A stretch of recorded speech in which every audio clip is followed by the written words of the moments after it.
Chicago says students will stay home. New York erects COVID-19 checkpoints.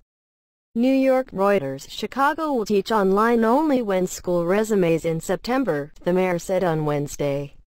And New York City announced checkpoints at bridges and tunnels to enforce a quarantine on travelers from 35 states on a list of coronavirus hotspots. The teachers' union and many parents in Chicago had objected to a plan to allow students the option of attending class in pods of 15 pupils twice a week. Local media reported that the Chicago Teachers Union had called for a strike vote over the issue. In a perfect world, students would be in classrooms more, not less.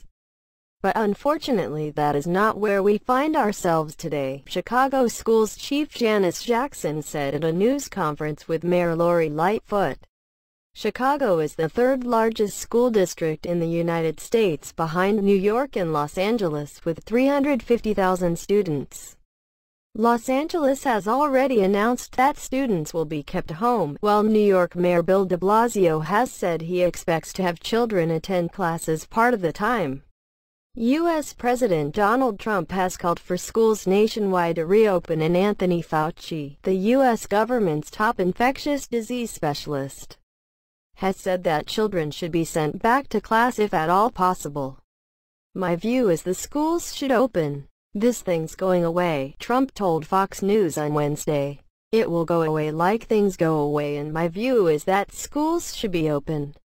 De Blasio told a news briefing on Wednesday the city will erect checkpoints at key entry points to ensure that travelers from 35 other U.S. states comply with New York's 14-day quarantine mandate. Up to $10,000 fine. Travelers coming in from those states will be given information about the quarantine and will be reminded that it is required, not optional, de Blasio said. Fines for not observing the quarantine order could be as high as $10,000. The measure underscores the determination in what was once the pandemic's epicenter to prevent a resurgence of COVID-19 infections. Cases are down 5% nationally but soared last week in Oklahoma, Montana, Missouri, and 17 other states. On average, 1,000 people are dying each day nationwide from COVID-19. The U.S. death toll is now over 157,000, with 4.8 million known cases.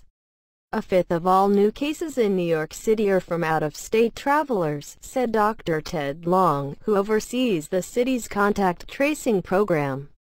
Teams will be deployed at Penn Station in Midtown Manhattan on Thursday, he said, to ensure travelers stop to complete a travel form. "We're going to offer you things like free food delivery, help with medications, direct connections to doctors by the phone, or even a hotel stay," Long added. New York City, which at one point of the pandemic reported more than 800 deaths in a single day, has seen no COVID-19 fatalities for the past 3 days, and de Blasio said the city's infection rate had been under 3% for 8 weeks.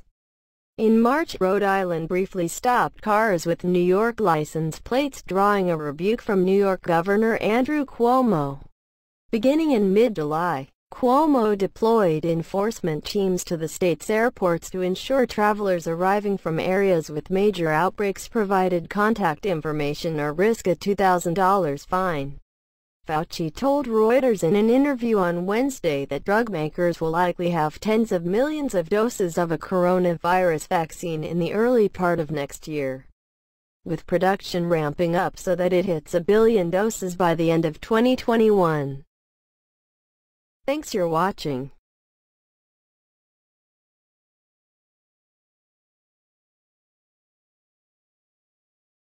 Goodbye. See you next video.